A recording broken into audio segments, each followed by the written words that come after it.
So today's event is really an introduction to permaculture, which is a regenerative design process. Really, the term regenerative agriculture has come out since the term permaculture, but permaculture is only a term for understanding how ecosystems work to regenerate Earth and to design solutions to the problems that we face in doing so.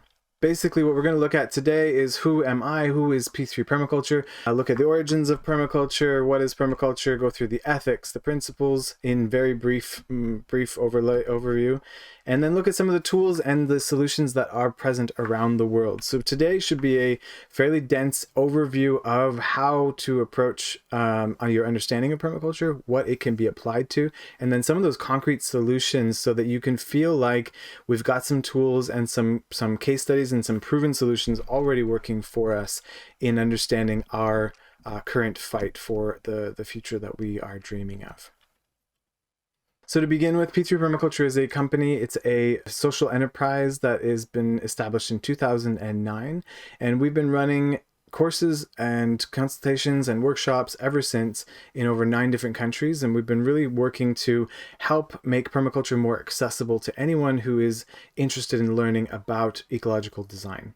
When I began, nobody really even knew what the word permaculture was. And now when I say permaculture, people are just, oh yeah, I took one of those courses. So we've had quite a big shift in where we are coming from in terms of the understanding of the need of ecological design.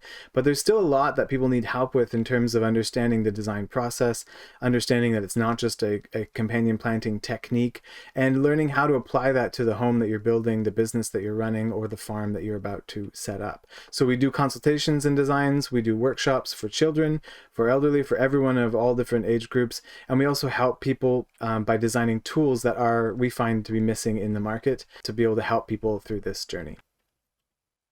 So to start with the permaculture terms and journey in and of itself, first of all, I want to just acknowledge that the term itself, permaculture, the word to define this observation-based design science, was coined by Bill Mollison and David Holmgren.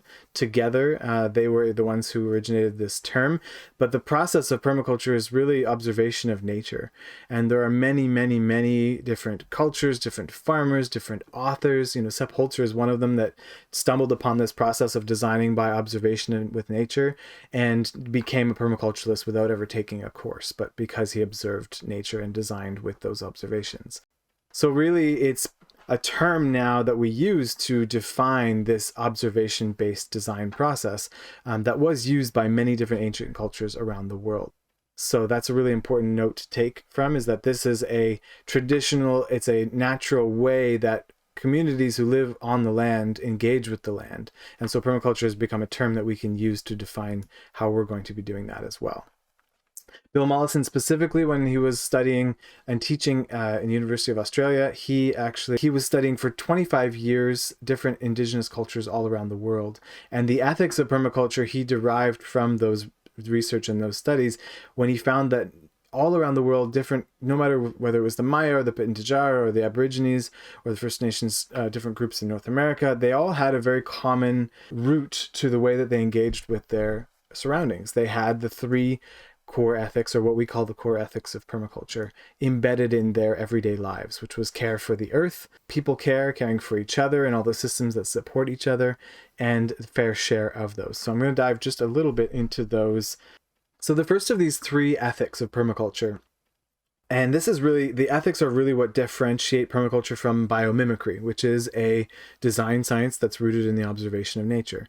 In biomimicry, we talk about, making a car more aerodynamic and mimicking the aerodynamics of a fish, or the hydrodynamics. But it doesn't stop you from applying that to weaponry or technologies that destroy and harm. Where in permaculture, we have these guiding ethics that really do that for us. They guide us and they keep us rooted in caring for the earth and for the people and supporting communities. So earth care is not just understanding that we need to protect the forest and protect the ocean, because first of all, they will live longer as a system than the human systems will, and they don't really need to be protected as a separate system from our species. And that can be shown, if you look back at history, even in World War II, there was all these protected forests in England. And after World War II, and there was a need for more wood to be burning more engines to smelt more iron to make more war machines, those protections were lifted from those forests and they were cut to support the war efforts. Now, I'm not against supporting World War II, but the idea about protecting a forest from humans because we are a negative force or negative impact is a problematic approach. So earth care in permaculture is not a separate look, but in fact a look at how an ecosystem is dependent upon those species that are engaging with it. And so if we look at a forest, one of my examples is the forest Mont Royal Park. Well, as the park grows and it has acorns that land and that feed the squirrels, the squirrels run around burying more acorns underground. And when they only eat 15% of the food that they stored, some of those will actually germinate and grow into more acorns that will slowly transition the forest to suit more of the needs of the squirrel. So we as a species need to learn to be engaged with the ecosystems that surround us, whether it's your backyard, whether it's the plants over your shoulder, whether it's your garden, whether it's the school's garden, whether it's the church's garden, or whatever gardens and spaces and parks that are in and around your life. We need to learn how to engage with them in a way that they will benefit from us and that we will benefit from them. So that's a little snippet of earth care. People care is about understanding that no matter how much we try and protect forests and oceans and other ecosystems, if we can't support each other, if we can't survive the next winter, if we can't, have enough energy to continue our journey that we've chosen to be bettering the earth and bettering those around us, then it's not worth it. It's not going to be sustainable. Because sustainability at a minimum is maintaining. And so if you're depleting yourself to heal the planet, depleting yourself to heal the ocean, heal the forests, then this is not a good approach to a long-term plan of stewardship.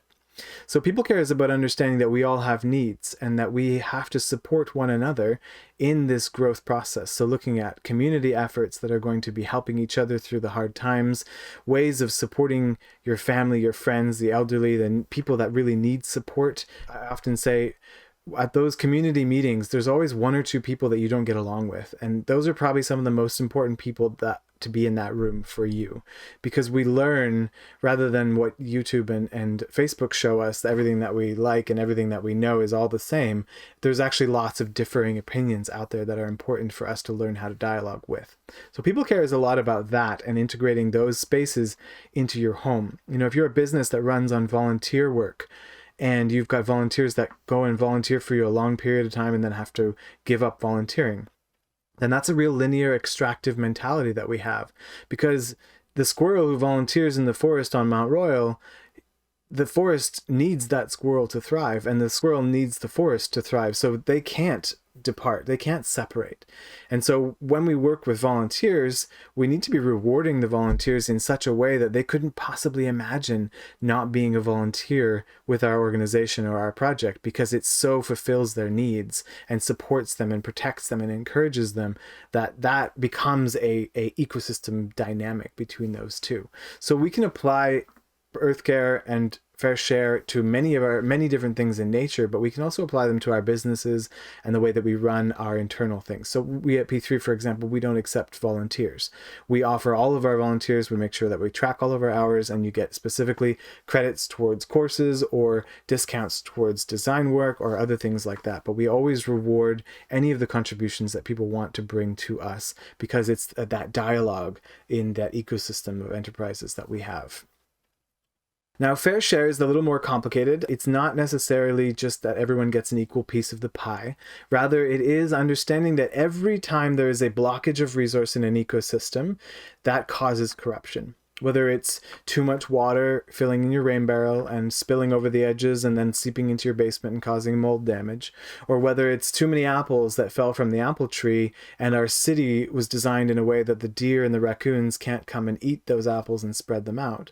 Well, those apples, they attract black flies, they attract all kinds of pests and worms and other disease they'll lay dormant in the soil and overwinter and come back and hit the tree even harder next year. So 1 year of failing to let nature distribute the surplus resource of the apple tree causes harm and degrades the productivity of that apple tree. So this is how nature works, is that anytime there is a surplus of resource, it needs to flow. And so when we're designing in permaculture and we're trying to catch the rainwater, we say, well, how much can we catch? Okay, great. Now where does it go? And then it flows out of your rain barrel into the soakage bed of your garden. Okay, now where does it go? It goes now into another garden, and then into the frog pond. And then where does it go? Because it doesn't end there. It goes somewhere else. So it goes now maybe to the river, or maybe it goes to the sewer, or maybe it goes to some other system that it would have flown to naturally. And so we always design to connect with the natural flow of resource and to reconnect the broken flows of resource. Many times when these new developments are going in, like in Chelsea here, many of the wetlands are being filled in and they're paying their fines to have wetlands reestablished elsewhere. But the flow of water now in this landscape that surrounds us is broken. And so your yard can be designed in a way to help bridge and reconnect those flows, recreate some of the wetland habitat that was there, that the species in this area don't know is being built somewhere else, 100 kilometers away.